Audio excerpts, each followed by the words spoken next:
ចឹងបងប្អូនដែលចង់ដូរសំឡេងឆាតនៅក្នុងកម្មវិធីឆាតអ្នកគ្នាអាចចូលទៅដូរបាន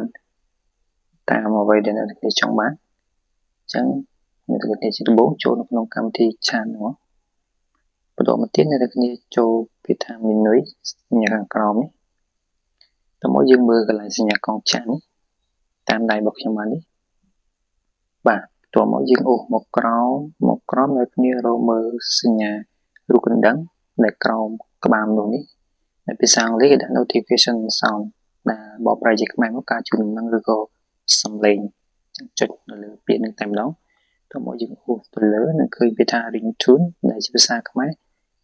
សំឡេងញ័រជាដើមអញ្ចឹងអ្នកគ្នាអាចចុចលើនឹងហើយទីអនអ្នកចង់ដាក់សំឡេងបែបណាអញ្ចឹងដូរបានគ្រប់ទម្រង់សម្រាប់អ្នកគ្នាចូលចិត្តសំឡេងរូបបែបណាក៏បានផ្លាស់ប្ដូរពីសំឡេងឆាត original របស់វាបាទជាចុងក្រោយខ្ញុំសូមអរគុណសូមជម្រាបលា